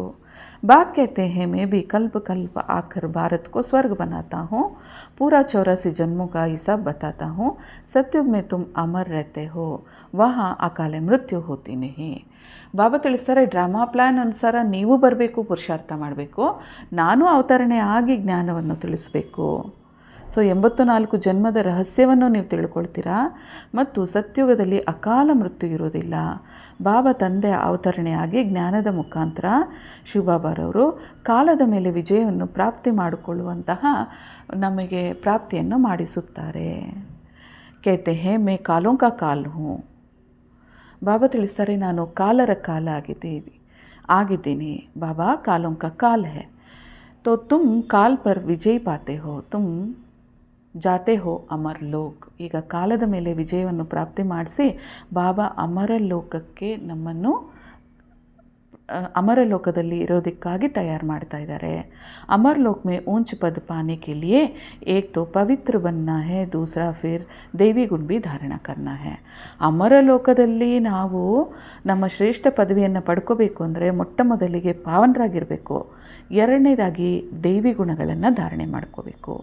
ಅಪ್ಪನ ರೋಸ್ ಪೋತ ಮೇಲೆ ರಖೋ. ಪ್ರತಿದಿನ ಚಾರ್ಟ್ ಇಟ್ಕೊಳ್ಳಿ, ಚೆಕ್ ಮಾಡಿ, ಚೆಕ್ ಆ್ಯಂಡ್ ಚೇಂಜ್. ಎಷ್ಟೆಷ್ಟು ನಾನು ದೈವಿ ಗುಣಗಳನ್ನು ಧಾರಣೆ ಮಾಡ್ಕೊಂಡಿದ್ದೀನಿ, ಎಷ್ಟೆಷ್ಟು ನಾನು ಪಾವನ ಆಗ್ತಾ ಹೋಗ್ತಾ ಇದ್ದೀನಿ, ಇದ್ರ ಬಗ್ಗೆ ಚೆಕಿಂಗ್ ಮಾಡಿ ಅಂತಾರೆ. ಮತ್ತು ದ್ವಾಪರದಿಂದ ರಾವಣ ನಿಮಗೆ ಲಾಸಲ್ಲಿ ತರಿಸ್ತಾನೆ, ಆದರೆ ಬಾಬಾ ತಿಳಿಸ್ತಾರೆ, ಜ್ಞಾನದ ಆಧಾರದಿಂದ ನಾನು ನಿಮಗೆ ಲಾಭವನ್ನು ನೀಡ್ತೀನಿ. तो रावण द्वापर से तुमको घाटा पड़ा देता है, तो मेरा द्वारा फ़ायदा होता है. ಸೊ ದೇಹಾಭಿಮಾನಕ್ಕೆ, ರಾವಣನ ಅವಗುಣಕ್ಕೆ ವಶೀಭೂತ ಆಗಿ ನಾವು ಶಕ್ತಿಗಳನ್ನು ಕಳ್ಕೊಂಬಂದು ಆತ್ಮ ಪತಿತ ಆಗ್ತಾ ಬಂತು. ಆದರೆ ಜ್ಞಾನದ ಆಧಾರದಿಂದ ನಾವು ಶಕ್ತಿಶಾಲಿಗಳಾಗ್ತೀವಿ. ಇದು ವ್ಯಾಪಾರ ಆಗಿದೆ ಅಂತ ಬಾಬಾ ತಿಳಿಸ್ತಾರೆ. ಹೇ ಜ್ಞಾನ ರತ್ನ, ಕೋಯಿ ವಿರಳ್ ವ್ಯಾಪಾರಿ ಹಿ ಇನ್ಸೆ ವ್ಯಾಪಾರ ಕರ್ ಸಕ್ತೆ ಹೇ. ತಂದೆ ಈಗ ಜ್ಞಾನರತ್ನದ ವ್ಯಾಪಾರವನ್ನು ನಮಗೆ ತಿಳಿಸ್ಕೊಡ್ತಾ ಇದ್ದಾರೆ, ಮಾಡ್ತಾ ಇದ್ದಾರೆ. ಹಾಗಾದರೆ ಇಲ್ಲಿ ಜ್ಞಾನದ ವ್ಯಾಪಾರವನ್ನು ಮಾಡೋದಕ್ಕೆ ಕೂಡ ಬಹಳ ತೀಕ್ಷ್ಣ ಬುದ್ಧಿ ಬೇಕು ಅಂತ ಬಾಬಾ ತಿಳಿಸ್ತಾ ಇದ್ದಾರೆ. ಮತ್ತು ಬಾಬಾ ತಿಳಿಸ್ತಾರೆ, ಇಲ್ಲಿ ಮಕ್ಕಳು ಅವರವರ ಪುರುಷಾರ್ಥದ ಅನುಸಾರ ಪ್ರಾರಬ್ಧವನ್ನು ಮಾಡ್ತಾರೆ, ವ್ಯಾಪಾರವನ್ನು ಮಾಡ್ತಾರೆ. ಕೆಲವೊಬ್ಬ ಮಕ್ಕಳು ಚೆನ್ನಾಗಿ ಪುರುಷಾರ್ಥವನ್ನು ಮಾಡಿ 21 ಜನ್ಮಕ್ಕಾಗಿ ಪೂರ್ಣ ಪ್ರಾಪ್ತಿಯನ್ನು ಪಡ್ಕೊಳ್ತಾರೆ. 21 ಜನ್ಮಗಳೇನು, 50-60 ಜನ್ಮಗಳು ಕೂಡ ನೀವು ಸುಖಿಗಳಾಗಿರ್ತೀರ ಅಂತ ಬಾಬಾ ಇಂದು ವರದಾನವನ್ನು ನೀಡ್ತಾ ನಮ್ಮ ಒಂದು ಭಾಗ್ಯದ ಬಗ್ಗೆ ಬಾಬಾ ವರ್ಣನೆ ಮಾಡ್ತಾ ಇದ್ದಾರೆ. ಬರೀ 21 ಜನ್ಮಗಳೆಲ್ಲ ಮಕ್ಕಳೇ, 50-60 ಜನ್ಮ ಕೂಡ ನೀವು ಸುಖಿಯಾಗಿರ್ಬೋದು. ನೀವು ಪದಮಾಪದಂ ಶಾಲಿಗಳು, ಪದಮಾಪದಂ ಪ್ರಾಪ್ತಿಯನ್ನು ಪಡ್ಕೊಳ್ಳುವಂಥವ್ರು ಅಂತಾರೆ ಬಾಬಾ. ಪದಮಾಪದಂ ಪ್ರಾಪ್ತಿ ಅಂದಾಗ ಅದು ಸಾಮಾನ್ಯ ಅಲ್ಲ ನೋಡಿ. 50-60 ಜನ್ಮಗಳು ಕೂಡ ನೀವು ಸುಖಿಯಾಗಿರ್ಬೋದು ಅಂತಾರೆ. ಹಾಗಾದರೆ ಈ ಒಂದು ಪುರುಷಾರ್ಥ ಸಂಗಮ ಸಮಯದಲ್ಲಿ ಎಷ್ಟೆಲ್ಲ ನಾವು ಶ್ರೇಷ್ಠವಾಗಿ ಮಾಡಬೇಕಲ್ವಾ. ಈ ಸಮಯದ ಪುರುಷಾರ್ಥ ನಮಗೆ ಪದಮಾಪದಂ ಪ್ರಾಪ್ತಿಯನ್ನು ತರಿಸುತ್ತೆ. ಬಾಬಾ ತಿಳಿಸ್ತಾರೆ, ನಾನು ಇಷ್ಟು ಸಾಧಾರಣವಾಗಿ ಬಂದು ಈ ಸ್ವರ್ಗದ ಸ್ಥಾಪನೆಯನ್ನು ಮಾಡಿಸ್ತೀನಿ. ಹಾಗಿದ್ದ ಮೇಲೆ ನೀವು ಪತಿತರಿಂದ ಪಾವನ ಆಗಬೇಕು. ಕರೆದಿದ್ದೀರಲ್ವಾ ತಂದೆ, ಬನ್ನಿ ನಮ್ಮನ್ನು ಪಾವನ ಮಾಡಿ ಅಂದ ಮೇಲೆ ಈಗ ನೀವು ಆಜ್ಞಾಕಾರಿ ಆಗಿರಬೇಕು ಅಂತ ಬಾಬಾ ತಿಳಿಸ್ತಾರೆ. ಪಾವನ್ ರೇತೆ ಹಿ ಹೇ ಸುಖಧಾಮಮೇ. ಈಗ ನಾವು ದಿವ್ಯ ಅಲೌಕಿಕ ಬ್ರಾಹ್ಮಣ ಜೀವನವನ್ನು ಪವಿತ್ರವಾಗಿ ಜೀವಿಸಬೇಕು ಮತ್ತು ಮುಂದೆ ಬರುವಂಥ ಸುಖಧಾಮದಲ್ಲಿ ನೀವು ಪಾವನರಾಗಿರ್ತೀರಾ. ಶಾಂತಿಧಾಮ್ ಕಿ ಕೋಯಿ ಹಿಸ್ಟ್ರಿ ಜಾಗ್ರಫಿ ತೋ ಹೇ ನಹಿ. ಬಾಬಾ ತಿಳಿಸ್ತಾರೆ, ಶಾಂತಿಧಾಮದ್ದು ಯಾವುದೇ ಹಿಸ್ಟ್ರಿನೂ ಇಲ್ಲ, ಜಾಗ್ರಫಿನೂ ಇಲ್ಲ. ಯಾಕಂದರೆ ಅಲ್ಲಿ ಆತ್ಮ ಶಾಂತಿಯಲ್ಲಿ ತನ್ನ ಸ್ವಸ್ಥಿತಿಯಲ್ಲಿರುತ್ತೆ. ಅದಕ್ಕೆ ಅಲ್ಲಿ ಹಿಸ್ಟ್ರಿನೂ ಇಲ್ಲ, ಜಾಗ್ರಫಿನೂ ಇಲ್ಲ ಅಂತಾರೆ ಬಾಬಾ. ವಹಾ ತೋ ಆತ್ಮಾओं का झाड़ है. ಅಲ್ಲಿ ಆತ್ಮಗಳ ವೃಕ್ಷ ಇದೆ ಅಷ್ಟೇ ಅಂತಾರೆ ಬಾಬಾ. तो सूक्ष्म वतन की कोई बात ही नहीं. बाकी ये सृष्टि चक्र कैसे फिरता है वह तुम जानते हो. ಬಾಬಾ ತಿಳಿಸ್ತಾರೆ, ಸೂಕ್ಷ್ಮ ವತನದ ಮಾತೇ ಇಲ್ಲ. ಶಾಂತಿಧಾಮದಲ್ಲಿ ಹಿಸ್ಟ್ರಿ ಜಾಗ್ರಫಿ ಇರಲ್ಲ, ಆತ್ಮಗಳ ವೃಕ್ಷ. ಸೂಕ್ಷ್ಮ ವತನದಲ್ಲಿ ಯಾವುದೇ ಮಾತಿರಲ್ಲ. ಅಲ್ಲಿ ಜಸ್ಟ್ ಅಂದರೆ ಮಾತಿನ ಅವಶ್ಯಕತೆ ಸೂಕ್ಷ್ಮ ವತನದಲ್ಲಿಲ್ಲ. ಆದರೆ ಸೃಷ್ಟಿಚಕ್ರ ಹೇಗೆ ತಿರುಗುತ್ತೆ, ಸತ್ಯುಗ, ತ್ರೇತಾಯುಗ, ದ್ವಾಪರ, ಕಲಿಯುಗ, ಇದೆಲ್ಲ ರಹಸ್ಯ ಈಗ ನಿಮಗೆ ತಿಳಿದಿದೆ. तो बाकी ये सृष्टि का चक्र कैसे फिरता वह तुम जान गए हो. सतयुग में लक्ष्मी नारायण की डायनेस्टी है. ऐसे नहीं कि एक ही लक्ष्मी नारायण सिर्फ राज्य करते हैं. विश्व तो वृद्धि तो होती है ना. फिर द्वापर से वही पूज्य से पुजारी बन जाते हैं. ಬಾಬಾ ತಿಳಿಸ್ತಾರೆ, ಸತ್ಯುಗದಲ್ಲಿ ಲಕ್ಷ್ಮೀನಾರಾಯಣರ ಡೈನೆಸ್ಟಿ ಇತ್ತು. ಅವರು ರಾಜ್ಯಭಾಗ್ಯವನ್ನು ಮಾಡ್ತಾರೆ. ವಿಶ್ವದಲ್ಲಿ ಒಬ್ಬರೇ ರಾಜ್ಯಭಾಗ್ಯ ಮಾಡಲ್ಲ, ಅವ್ರದ್ದು ಡೈನೆಸ್ಟಿ ಇತ್ತು ಅನ್ನೋದ್ರ ಬಗ್ಗೆ ಬಾಬಾ ತಿಳಿಸ್ತಾರೆ. ಆಮೇಲೆ ದೇವಿ ದೇವತೆಗಳೇ ಆಗಿದ್ದವರು ಡ್ರಾಮಾ ಪ್ಲ್ಯಾನ್ ಅನುಸಾರ ಆಮೇಲೆ ಪೂಜಾರಿಗಳು ಕೂಡ ಆಗಿಬಿಡ್ತಾರೆ. ಸತ್ಯುಗ, ತ್ರೇತಾಯುಗ ಪೂಜ್ಯರು, ದ್ವಾಪರದ ನಂತರ ಪೂಜಾರಿಗಳು ಅಂತ ಬಾಬಾ ತಿಳಿಸ್ತಾರೆ. ಅದೇ ಪೂಜ್ಯ ದೇವಿ ದೇವತೆಗಳನ್ನು ನಾವು ನಮ್ಮ ಗುಣಗಳನ್ನೆಲ್ಲ ಕಳ್ಕೊಂಡು ಮತ್ತೆ ಪೂಜೆಗಳನ್ನು ಶುರು ಮಾಡಿಬಿಡ್ತೀವಿ. ಮತ್ತು ಬಾಬಾ ತಿಳಿಸ್ತಾರೆ, ಮನುಷ್ಯರು ಏನು ತಿಳ್ಕೊಳ್ತಾರೆ ಅಂದರೆ ಅವರೇ ಪೂಜ್ಯರು, ಅವರೇ ಪೂಜಾರಿಗಳು ಅನ್ನೋದ್ರ ಬಗ್ಗೆ ಮನುಷ್ಯರು ಅಜ್ಞಾನದಿಂದ ತಿಳಿಸ್ತಾರೆ. ಹಂಸೋ ಸೋಹಂ ಅನ್ನೋದನ್ನು ಉಲ್ಟಾ ತಿಳ್ಕೊಂಬಿಟ್ಟಿದ್ದಾರೆ ಅಂತಾರೆ ಬಾಬಾ. ಜೈಸೆ ಪರಮಾತ್ಮ ಕೆ ಲಿಯೆ ಸರ್ವವ್ಯಾಪಿ ಕೇ ದೇತೆ ಹೇ. ಯಾವ ರೀತಿ ಪರಮಾತ್ಮನನ್ನು ಕೂಡ ಸರ್ವವ್ಯಾಪಿ ಅಂತಿದ್ದಾರೆ. ಹಂಸೋ ಸೋಹಂ ಅಂದರೆ ನಾನು ಆತ್ಮ, ನನ್ನ ತಂದೆ ಪರಮಾತ್ಮ, ನಾನು ಬಿಂದು, ತಂದೆನೂ ಬಿಂದು. ಆದರೆ ಪರಮಾತ್ಮನೂ ಆತ್ಮನೂ ಒಂದಾಗೋದಕ್ಕೆ ಸಾಧ್ಯ ಇಲ್ಲ. ಯಾಕಂದರೆ ಅವರು ಸರ್ವಶಕ್ತಿವಾನ್ ತಂದೆ ಆಗಿದ್ದಾರೆ. ರೂಪದಲ್ಲಿ ನಾವು ಬಿಂದು, ಆದರೆ ಶಕ್ತಿ, ಗುಣ, ಲಕ್ಷಣಗಳಲ್ಲಿ ವೇರಿಯೇಷನ್ಸ್ ಇದೆ. ಅದೇ ರೀತಿ ಸರ್ವವ್ಯಾಪಿ ಅಂತ ಹೇಳ್ತಾರೆ. ಸರ್ವವ್ಯಾಪಿ ತಂದೆ ಅಲ್ಲ, ಸರ್ವವ್ಯಾಪಿ ಮಾಯೆ. ಎಲ್ಲರಲ್ಲೂ ಮಾಯ ರಾವಣನ ಅವಗುಣ ಇದೆ. ಸೊ ಇದನ್ನು ಯಾರೂ ತಿಳ್ಕೊಂಡಿಲ್ಲ. ಬಾಬಾ ತಿಳಿಸ್ತಾರೆ, ಭಗವಂತನ ಮಹಾವಾಕ್ಯ ಆಗಿದೆ. ಈಗ ನೀವು ಎಲ್ಲ ಜ್ಞಾನವನ್ನು ತಿಳ್ಕೊಂಡಿರುವಂಥ ಶ್ರೇಷ್ಠಾತಿ ಶ್ರೇಷ್ಠ ಮಕ್ಕಳಾಗಿದ್ದೀರಾ ಅಂತಾರೆ ಬಾಬಾ. ತಂದೆ ಬಂದು ಜ್ಞಾನ ತಿಳಿಸ್ಮೇಲೆ ನಾವು ಕೂಡ ಶ್ರೇಷ್ಠರಾಗ್ತೀವಿ. तो ऐसे बाप से फिर राय लेनी चाहिए. ಬಾಬಾ ತಿಳಿಸ್ತಾರೆ, ಇಂತಹ ತಂದೆ ಜೊತೆ ಪ್ರತಿಯೊಂದು ಮಾತಿನಲ್ಲಿ ನೀವು ವಾರ್ತಾಲಾಪ ಮಾಡಿ, ಯಾವುದೇ ಸಂಶಯ ಇದ್ದರೆ ಮಾತಾಡಿ ತಿಳುವಳಿಕೆಯನ್ನು ತಿಳ್ಕೊಳ್ಳಿ ಅಂತಾರೆ. ಗೃಹಸ್ಥ ವ್ಯವಹಾರದಲ್ಲಿರ್ತಾ ನೀವು ತಂದೆಯ ಜ್ಞಾನದಲ್ಲಿರಬೇಕು. ಎಲ್ಲರೂ ಸಹ ಬಟ್ಟಿಯಲ್ಲಿ ಬಂದರೆ ಆಗುತ್ತಾ? ನೀವು ನಿಮಿತ್ತ ಭಾವನೆಯಲ್ಲಿ ನಿಮ್ಮ ಕರ್ಮಬಂಧನಗಳನ್ನು ನಿಭಾಯಿಸ್ತಾ ಗೃಹಸ್ಥ ವ್ಯವಹಾರದಲ್ಲಿ ಇರ್ತಾ ಪುರುಷಾರ್ಥ ಮಾಡಿ ಅಂತಾರೆ.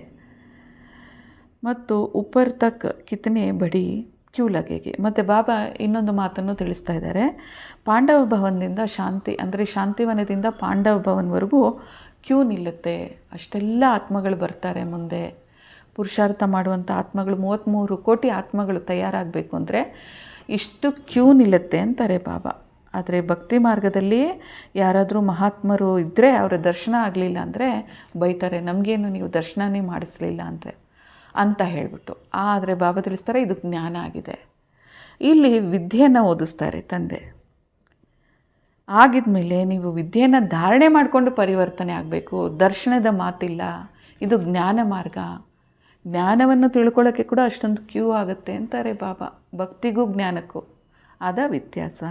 ಭಕ್ತಿ ಮಾರ್ಗದಲ್ಲಿ ದರ್ಶನಕ್ಕಾಗಿ ಕಾಯ್ತೀರಾ, ಆದರೆ ಇಲ್ಲಿ ತಂದೆ ಅವತರಣೆ ಆಗಿ ವಿದ್ಯೆಯನ್ನು ಓದಿಸ್ತಾರೆ. ನೋಡಿ, ಪುರುಷಾರ್ಥಕ್ಕಾಗಿ ಬಾಬಾ ಎಷ್ಟೆಲ್ಲ ಜಾಗೃತಿನ ತರಿಸ್ತಾರೆ. ಬಾಬಾನ ನೋಡಿಬಿಟ್ರೆ ಸಾಲದು, ಬಾಬಾ ಚಿತ್ರವನ್ನು ನೋಡಿದ್ರೆ ಸಾಲದು, ಆ ಪ್ರೆಸೆನ್ಸಿನ ಫೀಲ್ ಮಾಡಿದ್ರೆ ಸಾಲದು. ಬಟ್ ಪುರುಷಾರ್ಥವನ್ನು ಖಂಡಿತವಾಗ್ಲೂ ನೀವು ಮಾಡಬೇಕು ಅನ್ನೋದ್ರ ಬಗ್ಗೆ ಬಾಬಾ ಜಾಗೃತಿಯನ್ನು ನಮಗೆ ತರಿಸ್ತಾರೆ. ಕಿತನೆ ಹೇ ಜೋ ಸುನ್ತೆ ಭೀ रहते हैं फिर बाहर में जाते हैं तो ವಹಾಕೆ ವಹಾ. ಕೆಲವೊಂದು ಮಕ್ಕಳು ಜ್ಞಾನವನ್ನು ತಿಳ್ಕೊಳ್ತಾರೆ, ಆದರೂ ಸಹ ಆ ಸೆಂಟರ್ಸಲ್ಲಿರಬೇಕಾದ್ರೆ ಅಥವಾ ಗೀತಾ ಪಾಠಶಾಲೆಯಲ್ಲಿ ಇರಬೇಕಾದ್ರೆ ಜಾಗೃತಿ, ಆಚೆ ಹೋದ್ಮೇಲೆ ಮರ್ತೋಗ್ತಾರೆ ಅಂತಾರೆ ಬಾಬಾ. ಸೊ ನಿಮಗೆ ಎಲ್ಲ ರೀತಿಯಾದಂಥ ಜಾಗೃತಿ ಬೇಕು. ಚಾರ್ಟನ್ನು ಇಟ್ಕೊಳ್ಳಿ, ಚೆಕ್ ಮಾಡ್ಕೊಳ್ಳಿ. ಎಲ್ಲೂ ನಾವು ಕೇರ್ಲೆಸ್ನೆಸ್ ನಮ್ಮಲ್ಲಿ ಇಲ್ವಾ, ನಮ್ಮಲ್ಲಿ ಪರಿವರ್ತನೆ ಆಗ್ತಾ ಇದೆಯಾ, ನಾನು ಜ್ಞಾನದ ಆಧಾರದಲ್ಲಿ ಕರೆಕ್ಟಾಗಿ ನಡೀತಾ ಇದ್ದೀನಾ. हम बाबा को कितना याद करते हैं, ಚಾರ್ಟ್ देखना चाहिए. ಎಷ್ಟು ನಾನು ತಂದೆ ನೆನಪು ಮಾಡ್ತೀನಿ ಅಂತ ಚಾರ್ಟ್ ಚೆಕ್ ಮಾಡ್ಕೊಳ್ಳಿ. योग की भी बहुत महिमा है, तो बाबा समझाते हैं कोई भी बात नहीं समझते हो तो बाबा से पूछो. ಬಾಬಾ ಪದೇ ಪದೇ ಪದೇ ತಿಳಿಸ್ತಾ ಇದ್ದಾರೆ, ಏನು ಅಂತ ಏನೇ ನಿಮಗೆ ಸಂಶಯ ಇದ್ದರೂ ತಂದೆಯನ್ನು ಕೇಳಿ. ಜ್ಞಾನ ಮುಖ್ಯ, ಅದರ ಜೊತೆಗೆ ಯೋಗನೂ ಬಹಳ ಮುಖ್ಯ. ಹಾಗಾಗಿ ಯೋಗದ ಅವಶ್ಯಕತೆ ಕೂಡ ಬಹಳ ಇದೆ ಅಂತಾರೆ ಬಾಬಾ. ಬಾಬಾ कहते हैं ये है कांटों का जंगल, काम महाशत्रु है. ಯಾಕಂದರೆ ಈಗ ನಾವು ಪರಿವರ್ತನೆ ಆಗೋ ಪ್ರಾಸೆಸ್ಸಲ್ಲಿದ್ದೀವಿ. ಇದು ಮುಳ್ಳಿನ ಕಾಡಾಗಿದೆ. ಹಾಗಾಗಿ ಕಾಮ ಮಹಾಶತ್ರು ಆಗಿದೆ. ಜಾಗೃತಿಯಾಗಿರಿ, ಯೋಗದಲ್ಲಿರಿ, ಜ್ಞಾನವನ್ನು ಚಿಂತನ್ ಮಾಡ್ತಾಯಿರಿ ಅಂತಾರೆ. ಅದಕ್ಕೆ ಬಾಬಾ ತಿಳಿಸ್ತಾರೆ, ಕಾಮ ಮಹಾಶತ್ರು ಹೇ. ಈ ಅಕ್ಷರ ಭಗವದ್ಗೀತೆಯಲ್ಲಿ ಕೂಡ ಹೇಳಲಾಗಿದೆ. ಆದರೆ ಯಾರೂ ಕೂಡ ಅದರ ಅರ್ಥವನ್ನೇ ತಿಳ್ಕೊಂಡಿಲ್ಲ. ಈಗ ತಂದೆ ಅವತರಣೆ ಆಗಿ ನಮಗೆ ಸತ್ಯ ಜ್ಞಾನವನ್ನು ತಿಳಿಸ್ತಾರೆ. ಕಾಮ ಮಹಾಶತ್ರು ಆಗಿದೆ, ಅದರ ಮೇಲೆ ನೀವು ಜಯವನ್ನು ಪಡ್ಕೋಬೇಕು. ಸೊ ಇದರ ಆಧಾರದಲ್ಲೇ ವಿಶ್ವದ ಮಾಲೀಕ ಆಗ್ತೀರಾ ಅನ್ನೋದ್ರ ಬಗ್ಗೆ ಬಾಬಾ ತಿಳಿಸ್ತಾ ಇದ್ದಾರೆ. ಬಾಬಾ ತಿಳಿಸ್ತಾರೆ, ಮೀಠೆ ಮೀಠೆ ಬಾಪ್ ಕೋ ಬಾಬಾ ಬಾಬಾ ಭಿ कहते हो, समझते भी हैं, स्वर्ग की राजाई देते हैं, फिर भी सुनंती कतंती अहो माया ಫಾರ್ಕಂತೆ. ಬಾಬಾ ತಿಳಿಸ್ತಾರೆ, ಎಷ್ಟು ಪ್ರೀತಿಯಿಂದ ಬಾಬಾ ಬಾಬಾ ಅಂತ ನೀವು ನನ್ನ ಕರಿತೀರಾ, ಜ್ಞಾನವನ್ನು ತಿಳ್ಕೊಳ್ತೀರಾ, ಪುರುಷಾರ್ಥನೂ ಮಾಡ್ತೀರಾ. ಆದರೆ ಮಾಯೆಗೆ ವಶೀಭೂತ ಆಗಿ ನೀವು ನನ್ನ ಕೈಯನ್ನು ಬಿಟ್ಬಿಡ್ತೀರಾ, ನನಗೆ ಡೈವರ್ಸ್ ಕೊಡುವಂಥ ಮಕ್ಕಳಾಗ್ತೀರಾ ಅಂತಾರೆ ಬಾಬಾ. ಅಂದರೆ ಜ್ಞಾನವನ್ನು ತಿಳ್ಕೊಂಡು ಕೂಡ ನಾವು ಬಾಬಾರವರ ಕೈಯನ್ನು ಬಿಟ್ಬಿಡ್ತೀವಿ. ಬಾಬಾ ಬಾಬಾ ಕಹಾತೋ ಬಾಬಾ ಮನ ಬಾಬಾ. ಲೌಕಿಕ ತಂದೆಗೆ ನೀವೆಷ್ಟು ಮಹತ್ವ ಕೊಡ್ತೀರಾ. ನಾನು ನಿಮ್ಮ ಪಾರಲೌಕಿಕ ತಂದೆ, ನಿಮಗೆ ವಿಶ್ವದ ಮಾಲೀಕನಾಗಿ ಮಾಡಕ್ಕೆ ಬಂದಿದ್ದೀನಿ ಅಂದರೆ ನನ್ನ ಪ್ರತಿ ನಿಮ್ಮ ಪ್ರೀತಿ ಹೇಗಿರಬೇಕು. ಭಕ್ತಿ ಮಾರ್ಗ में भी गाया जाता है ना, पतियों का पति गुरुओं का गुरु वह हमारा फादर है, ज्ञान का सागर पतित पावन है. ಭಕ್ತಿ ಮಾರ್ಗದಲ್ಲೂ ಎಷ್ಟೆಲ್ಲ ಗಾಯನ ಮಾಡ್ಕೊಂಬಂದಿದ್ದೀರಿ. ಪತಿಯರ ಪತಿ, ಗುರುವಿನ ಗುರು, ಇವರು ನಮ್ಮ ತಂದೆ ಆಗಿದ್ದಾರೆ, ಜ್ಞಾನಸಾಗರ, ಪತಿತ ಪಾವನ ಆಗಿದ್ದಾರೆ. ಅಂದಮೇಲೆ ಇಂತಹ ತಂದೆಯನ್ನು ನಾವು ಎಷ್ಟು ಪ್ರೀತಿ ಮಾಡಬೇಕು, ಅವ್ರ ಜೊತೆಯಲ್ಲಿ ಎಷ್ಟು ನಮ್ಮ ಬುದ್ಧಿ ಇರಬೇಕು ಅನ್ನೋದ್ರ ಬಗ್ಗೆ ಬಾಬಾ ತಿಳಿಸ್ತಾ ಇದ್ದಾರೆ. ಕಲ್ಪ ಮಿಲ್ತೆ ಹೇ. ಬಾಬಾ ಸಿಗೋದೇ ನಮಗೆ ಸಂಗಮ ಯುಗದಲ್ಲಿ ಮಾತ್ರ. ಹಾಗಿರಬೇಕಾದ್ರೆ ಈಗ ಎಷ್ಟು ನಾವು ವಫಾದಾರಿ ತೋರಿಸ್ಬೇಕು ಬಾಬನ ಹತ್ರ. ಆಜ್ಞಾಕಾರಿಯಾಗಿರಬೇಕು, ವಫಾದಾರ ಆಗಿರಬೇಕು. आप बेहद के बाप से हमको ज़रूर बेहद का वर्षा मिलता है. ಮುಖ್ಯ ಹೇ ಹಿ ಅಲಫ್. ಬಾಬಾ ತಿಳಿಸ್ತಾರೆ, ಈ ಅವಗಾಹನೆ ಇರಲಿ ಮಕ್ಕಳೇ, ನೀವು ಪುರುಷಾರ್ಥಿಗಳಾಗಿದ್ದೀರಾ, ತಂದೆ ಈ ಸಂಗಮಯುಗದಲ್ಲೇ ಬರೋದು, ಪ್ರಾಪ್ತಿಯನ್ನು ಮಾಡ್ಕೊಳ್ಳಿ ಅಂತಾರೆ. ಮುಖ್ಯ ಮಾತೇ ಆಗಿದೆ, ತಂದೆಯನ್ನು ನೆನಪು ಮಾಡಿ. ಅದರಲ್ಲೇ ಉಸ್ಮೆ ಬೇ ಮರ್ಚ್ ಹೇ, ಅದರಲ್ಲಿ ಆಸ್ತಿನೂ ಅಡಗಿದೆ. ಬಾಬಾ ಮನ ವರ್ಷ ತೋ ವ ಹೇ ಹದ್ ಕಾ ಯೇ ಹೇ ಬೇಹದ್ ಕಾ. ಲೌಕಿಕ ತಂದೆಯೂ ಇದ್ದಾರೆ, ಆದರೆ ಪಾರಲೌಕಿಕ ತಂದೆ ವಿಷಯ ಇದು. ಹಾಗಾಗಿ ನೀವು ನನ್ನನ್ನು ನೆನಪು ಮಾಡಿ. ಅದಕ್ಕೆ ಬಾಪ್ ತೋ ಢೇರ್ ಕೆ ಢೇರ್ ಹೇ. ಸತ್ಯುಗದಿಂದ ಹಿಡಿದು ಈ ಕಲಿಯುಗದ ಸಮಯದವರೆಗೂ ಎಷ್ಟೆಲ್ಲ ಜನ್ಮಗಳನ್ನು ಪಡ್ಕೊಳ್ತೀವೋ ಅಷ್ಟು ಶರೀರಕ್ಕೆ ತಂದೆ ತಾಯಿ ಆ ಜನ್ಮಕ್ಕೆ ಬೇರೆ ಬೇರೆಯವರು. ಆದರೆ ಈ ಸಂಗಮ ಯುಗದಲ್ಲಿ ಒಂದೇ ಬಾರಿ ನೀವು ಆತ್ಮಗಳಿಗೆ ತಂದೆ ಆದಂಥ ನಾನು ಪರಮಾತ್ಮ ಅವತರಣೆ ಆಗ್ತೀನಿ, ಜ್ಞಾನವನ್ನು ತಿಳಿಸ್ತೀನಿ. ಈ ಒಂದೇ ಸಮಯದಲ್ಲಿ ನಾನು ನಿಮಗೆ ತಂದೆಯ ಪಾರ್ಟನ್ನು ನಿಭಾಯಿಸ್ತೀನಿ. ಆಗಿದ್ಮೇಲೆ ನೀವು ಮಕ್ಕಳ ಪಾಠವನ್ನು ನಿಭಾಯಿಸೋದ್ರಲ್ಲಿ ವಫಾದಾರಾಗಿರಿ ಅಂತ ಬಾಬಾ ಜಾಗೃತಿಯನ್ನು ತಿಳಿಸ್ತಾ ಇದ್ದಾರೆ. ಮತ್ತು ಬೇಹದಿನ ತಂದೆ ಒಬ್ಬರೇ ಆಗಿದ್ದಾರೆ. ಎಲ್ಲ ಆತ್ಮಗಳಿಗೂ ತಂದೆ ಒಬ್ಬ ನಿರಾಕಾರ ಜ್ಯೋತಿ ಬಿಂದು ಸ್ವರೂಪ ಪರಮಾತ್ಮ. ಬಾಬಾ ಇಂದು 5000 ವರ್ಷಗಳ ನಂತರ ಅಗಲಿ ಹೋಗಿ ಸಿಕ್ಕಿರುವಂಥ ಮಕ್ಕಳ ಪ್ರತಿ ಪ್ರೀತಿ ಮತ್ತು ನಮಸ್ಕಾರಗಳನ್ನು ತಿಳಿಸ್ತಾ ಇದ್ದಾರೆ. ಧಾರಣೆಗಾಗಿ ಮುಖ್ಯ ಸಾರ. ಮೊದಲನೇ ಪಾಯಿಂಟಲ್ಲಿ ಬಾಬಾ ತಿಳಿಸ್ತಾರೆ, ಸ್ಥೂಲ ಸೂಕ್ಷ್ಮ ಸೇವೆ ಮಾಡಿ ಅಪಾರ ಖುಷಿಯ ಅನುಭವ ಮಾಡಬೇಕು ಮತ್ತು ಮಾಡಿಸಬೇಕು. ಚಲನೆ ಮತ್ತು ಚಹರೆ, ಆಹಾರ ಪಾಣಿಯಲ್ಲಿ ಬಹಳ ಗಣತೆ ಬೇಕಾಗಿದೆ. ಅಂದರೆ ನಿಮ್ಮ ಆಹಾರದಲ್ಲಿ ಬಹಳಷ್ಟು ಜಾಗೃತಿನ ತಂದುಕೊಳ್ಳಿ ಅಂತ ಬಾಬಾ ತಿಳಿಸ್ತಾ ಇದ್ದಾರೆ. ಎರಡನೇ ಪಾಯಿಂಟ್ ಆಗಿದೆ, ಅಮರ ಲೋಕದಲ್ಲಿ ಶ್ರೇಷ್ಠ ಪದವಿಯನ್ನು ಪಡೆಯಲು ಪವಿತ್ರರಾಗಬೇಕು. ಜೊತೆಯಲ್ಲಿ ದೈವಿ ಗುಣಗಳನ್ನು ಕೂಡ ಧಾರಣೆ ಮಾಡ್ಕೋಬೇಕು. ತಮ್ಮ ಲೆಕ್ಕಪತ್ರವನ್ನು ನೋಡಿಕೊಳ್ಳಬೇಕು. ನಾನು ತಂದೆಯನ್ನು ಎಷ್ಟು ನೆನಪು ಮಾಡುತ್ತೀನಿ, ಅವಿನಾಶಿ ಜ್ಞಾನರತ್ನಗಳ ಸಂಪಾದನೆಯನ್ನು ಜಮಾ ಮಾಡಿಕೊಳ್ಳುತ್ತಾ ಇದ್ದೀನಾ ಅನ್ನೋದ್ರ ಬಗ್ಗೆನೂ ಚೆಕ್ ಮಾಡ್ಕೊಳ್ಳಿ. ಮತ್ತು ಧಾರಣೆ ಎಷ್ಟು ಮಾಡ್ಕೊಳ್ತಾ ಇದ್ದೀನಿ, ನನ್ನ ಕಿವಿಗಳು ಪವಿತ್ರವಾಗಿದೆಯಾ ನೋಡಿ. 3 ಚೆಕ್ಕಿಂಗ್ ಬಗ್ಗೆ ಬಾಬಾ ಇಲ್ಲಿ ತಿಳಿಸ್ತಾ ಇದ್ದಾರೆ. ಒಂದು ಚಾರ್ಟಲ್ಲಿ ನಾವು ಚೆಕ್ ಮಾಡ್ಕೋಬೇಕು ಎಷ್ಟು ತಂದೆ ನೆನಪು ಮಾಡ್ತಾ ಇದ್ದೀವಿ, ಮತ್ತು ಅವಿನಾಶಿ ಜ್ಞಾನ ರತ್ನಗಳ ಸಂಪಾದನೆಯನ್ನು ಜಮಾ ಮಾಡ್ಕೊಳ್ತಾ ಇದ್ದೀವ ಅದನ್ನು ಚೆಕ್ ಮಾಡ್ಕೋಬೇಕು. ಮತ್ತು ಧಾರಣೆ, ನಮ್ಮಲ್ಲಿ ಎಷ್ಟು ಧಾರಣೆ ಆಗ್ತಾಯಿದೆ, ಕಿವಿಗಳು ಎಷ್ಟು ಪವಿತ್ರವಾಗಿದೆ, ಇದನ್ನು ಕೂಡ ಚೆಕ್ ಮಾಡ್ಕೊಳ್ಳಿ ಅಂತ ಬಾಬಾ ತಿಳಿಸ್ತಾ ಇದ್ದಾರೆ. ಇಂದಿನ ವರದಾನ ಆಗಿದೆ, ಸೇವೆ ಮಾಡುತ್ತಾ ನೆನಪಿನ ಅನುಭವಗಳ ರೇಸ್ ಮಾಡುವಂತಹ ಸದಾ ಲವ್ಲೀನ್ ಆತ್ಮ ಭವ.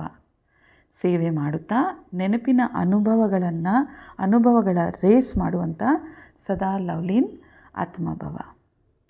ವರದಾನದ ವಿಸ್ತಾರದಲ್ಲಿ ಬಾಬಾ ತಿಳಿಸ್ತಾರೆ, ನೆನಪಿನಲ್ಲಿ ಇರುವಿರಿ, ಆದರೆ ನೆನಪಿನ ಮೂಲಕ ಏನು ಪ್ರಾಪ್ತಿಯಾಗುವುದು, ಆ ಪ್ರಾಪ್ತಿಯ ಅನುಭೂತಿಯನ್ನು ಮುಂದುವರಿಸುತ್ತಾ ಹೋಗಿ. ಇದಕ್ಕಾಗಿ ಈಗ ವಿಶೇಷ ಸಮಯ ಹಾಗೂ ಗಮನ ಕೊಡಿ. ಇದರಿಂದ ಅರ್ಥವಾಗಲಿ, ಈ ಅನುಭವಗಳ ಸಾಗರದಲ್ಲಿ ಮುಳುಗಿ ಹೋಗುವಿರಿ. ಲವ್ಲೀನ್ ಆತ್ಮ ಎಂದು ಈ ಅನುಭವವಾಗಲಿ. ನೋಡಿ, ರೇಸ್ ಮಾಡೋದಲ್ಲ, ಅದರ ಅನುಭೂತಿ ಆಗಬೇಕು ಅಂತಾರೆ ಬಾಬಾ. ನೆನಪಿನಲ್ಲಿ ಇದ್ದೀವಿ ಅಂದರೆ ಅನುಭೂತಿ ಕೂಡ ನಿಮ್ಗಾಗಬೇಕಲ್ಲ, ಅನುಭೂತಿಯ ರೇಸಲ್ಲಿರಿ. ಲವ್ಲೀನ್ ಆತ್ಮ ಎಂದು ಈ ಅನುಭವವಾಗಲಿ. ಜ್ಞಾನದ ಪ್ರಭಾವವಿದೆ, ಆದರೆ ಯೋಗದ ಸಿದ್ಧಿ ಸ್ವರೂಪ ಪ್ರಭಾವವಿಲ್ಲ. ಜ್ಞಾನದ ಪ್ರಭಾವ ಇದೆ, ಜ್ಞಾನವನ್ನು ಅರ್ಥ ಮಾಡ್ಕೊಳ್ತೀವಿ, ಆದರೆ ಯೋಗದಲ್ಲಿ ಸಿದ್ಧಿ ಪಡ್ಕೊಳ್ಳುವಂತಹ ಸ್ವರೂಪದ ಪ್ರಭಾವ ಆಗಲಿ ಅಂತ ಬಾಬಾ ತಿಳಿಸ್ತಾ ಇದ್ದಾರೆ. ಯೋಗದ ಪ್ರಭಾವ ಕೂಡ ಬೇಕು. ಸೇವೆ ಮಾಡುತ್ತಾ ನೆನಪಿನ ಅನುಭವಗಳಲ್ಲಿ ಮುಳುಗಿ ಹೋದಂತಿರಿ. ನೆನಪಿನ ಯಾತ್ರೆಯ ಅನುಭವಗಳ ರೇಸ್ ಮಾಡಿ. ನೆನಪಿನ ಯಾತ್ರೆಯಲ್ಲಿ ಮುಳುಗಿ ಹೋಗಿ ಅಂತ ಬಾಬಾ ತಿಳಿಸ್ತಾರೆ. ಮತ್ತು ನೆನಪಿನ ಯಾತ್ರೆಯ ಅನುಭವನೂ ಮಾಡಿ, ಮುಳುಗಿ ಹೋಗಿ ನೆನಪಿನ ಯಾತ್ರೆಯ ರೇಸ್ ಕೂಡ ಮಾಡಿ. ನೋಡಿ, ನಮ್ಮ ಬುದ್ಧಿಯ ಸ್ಪಷ್ಟತೆಗಾಗಿ ಬಾಬಾ ಇಷ್ಟೆಲ್ಲ ಡೈರೆಕ್ಷನ್ ತಿಳಿಸ್ತಾರೆ. ಯಾಕಂದರೆ ನೆನಪಿನಲ್ಲಿ ನಾವು ಮುಳುಗಿ ಹೋಗೋದು ಅಂದ್ರೇ ಲವ್ಲೀನ್. ಶ್ಲೋಗನ್ ಆಗಿದೆ, ಸಿದ್ಧಿಯನ್ನು ಸ್ವೀಕಾರ ಮಾಡುವುದು ಅರ್ಥಾತ್ ಭವಿಷ್ಯ ಪ್ರಾರಬ್ಧವನ್ನು ಇಲ್ಲೇ ಸಮಾಪ್ತಿ ಮಾಡಿ ಬಿಡುವುದು. ಸಿದ್ಧಿಯನ್ನು ಸ್ವೀಕಾರ ಮಾಡುವುದು ಅರ್ಥಾತ್ ಭವಿಷ್ಯ ಪ್ರಾರಬ್ಧವನ್ನು ಇಲ್ಲೇ ಸಮಾಪ್ತಿ ಮಾಡಿಬಿಡುವುದು. ನೋಡಿ, ಜಾಗೃತಿ ಬಾಬಾ ತರಿಸ್ತಾ ಇದ್ದಾರೆ, ಬಾಬಾ ಮಾಡಿಸ್ತಾ ಇದ್ದಾರೆ. ಇದು ಬಾಬಾರವರ ಕಾರ್ಯ ಆಗಿದೆ. ನಾನೇನು ಮಾಡ್ತಾ ಇಲ್ಲ, ನಿಮಿತ್ತ ಭಾವನೆಯಲ್ಲಿದ್ದೀನಿ. ಈ ಭಾವನೆ ಇರಬೇಕು, ಯಾವುದನ್ನು ಸ್ವೀಕಾರ ಮಾಡ್ಕೋಬೇಡಿ ಅನ್ನೋ ಎಚ್ಚರಿಕೆಯನ್ನು ಬಾಬಾ ತಿಳಿಸ್ತಾರೆ. ಆವಾಗ ಇಲ್ಲೇ ನಿಮ್ಮ ಒಂದು ಪ್ರಾರಬ್ಧ ನಿಮ್ಗೆ ಸಿಕ್ಬಿಡುತ್ತೆ, ಅದು ಭವಿಷ್ಯಕ್ಕಾಗಿರೋಲ್ಲ. ಹಾಗಾಗಿ ನಿಮಿತ್ತ ಭಾವನೆ ಇರಲಿ. ಕರನ್ ಕರಾವನ್ ಹಾರ್ ಕರಾ ರಹಾ ಹೇ, ಇಷ್ಟೇ ಇರಬೇಕು. ನಾನು ಏನನ್ನೂ ಮಾಡ್ತಾಯಿಲ್ಲ, ಬಾಬಾ ಮಾಡಿಸ್ತಾ ಇದ್ದಾರೆ. ಯಾವುದನ್ನು ಸ್ವೀಕಾರ ಮಾಡಬೇಡಿ, ಆತ್ಮಾಭಿಮಾನಿಯಾಗಿರಿ ಅನ್ನೋದ್ರ ಬಗ್ಗೆ ಬಾಬಾ ತಿಳಿಸ್ತಾ ಇದ್ದಾರೆ. ಸೊ ನಮ್ಮಲ್ಲಿ ಸದಾ ಇದೇ ನೆನಪಿರಲಿ, ನಾನಾತ್ಮ ಪರಮಾತ್ಮನ ಸಂತಾನಾಗಿದ್ದೀನಿ.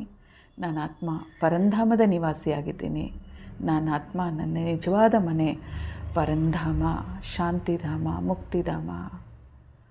ಸೊ ನಾನಾತ್ಮ ನನ್ನ ತಂದೆ ಪರಮಾತ್ಮ, ನಾನಾತ್ಮ ನನ್ನ ಸ್ವಧರ್ಮ ಶಾಂತಿಯಾಗಿದೆ. ಓಂ ಶಾಂತಿ, ಓಂ ಶಾಂತಿ, ಓಂ ಶಾಂತಿ.